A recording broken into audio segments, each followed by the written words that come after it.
দুর্দান্ত স্বাদে ঝাল ভর্তার রেসিপি চলেন আপনাদের সাথে শেয়ার করি।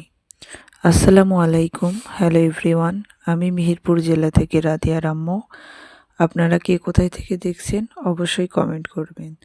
তো সর্বপ্রথম আমি এখানে জিরা বেটে নিব, এরপর শুকনো মরিচ কাঁচামরিচ বেটে নিব ভালোভাবে। তারপরে এখানে আমি 2টার মতো রসুন নিয়েছি, তো রসুনগুলো বেটে নিব। এরপর আমি এখানে 4টার মতো পেঁয়াজ কুচিয়ে নিয়েছি, তো পেঁয়াজটাও ভালো করে বেটে নিব। তো আমার সব কিছু বাটাবাটি শেষ। এখন এই পর্যায়ে আমি বেটে নেওয়া মশলা উপকরণগুলো ভালোভাবে তুলে নিব পাটাই থেকে। তো আমি এটা মাখিয়ে মাখিয়ে তুলে নিচ্ছি যাতে প্রত্যেকটার সাথে প্রত্যেকটা ভালোভাবে মিশে যায়।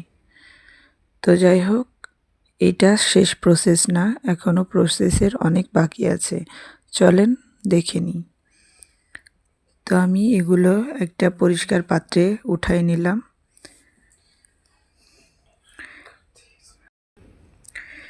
তো এরপরে আমি একটা কড়াইতে এটা ভালোভাবে সুন্দর করে ভেজে নিব। তো একটা কড়াই নিয়েছি, তো কড়াইতে আমি পানি ছিল কিছুটা, পানিটা আমি ভালোভাবে টানিয়ে কড়াইটা গরম করে নিব। তো কড়াই গরম না করে নিলে পারে দেখা যাচ্ছে তলে লেগে যাবে, তো ভালোভাবে গরম করে নিতে হবে। তো কড়াইটা গরম হয়ে আসলে এই পর্যায়ে আমি এখানে সয়াবিন তেল ব্যবহার করেছি, আপনারা চাইলে সরিষার তেলটা দিতে পারেন। তো যাই হোক, সরিষার তেলটা দিলে ভালো রেজাল্ট আসবে। তো আমার কাছে না থাকার কারণে আমি সয়াবিন তেলটাই ব্যবহার করছি।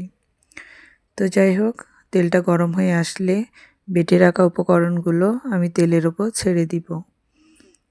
তো ভালোভাবে নেড়ে ছেড়ে তেলের সাথে সুন্দর করে ভেজে নিব মশলাটা।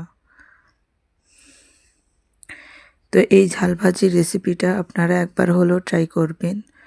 খুবই একটা সুস্বাদু ভর্তা বলা যায়। গরম গরম ধোয়া ওঠা ভাতের সাথে অনেক পারফেক্ট লাগে। তো এখানে আমি সামান্য পরিমাণ লবণ অ্যাড করে দিচ্ছি। তো তারপরে আমি নেড়ে ছেড়ে দেখব লবণের পরিমাণটা কেমন আছে, যদি লাগে তো দিব, না লাগে তো এনাফ। তো যাই হোক, তো দেখতেই পাচ্ছেন আমার ঝাল ভাজিটা অনেকটা হয়ে আসছে। তো যাই হোক, আমার এটা হয়ে গেছে।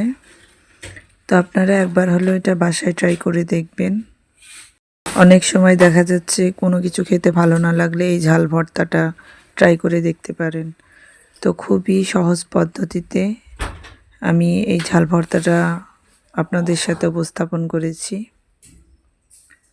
তো আমার লাস্ট পর্যায়ে দেখেন কত সুন্দর আসছে ঝাল ভর্তাটা, আর অনেক লোভনীয়, অনেক সুস্বাদু ছিল। তো খেতে অনেক মজা। আমি প্রায় 1 প্লেট ভাত শেষ করে দিয়েছি। তো আল্লাহ হাফেজ।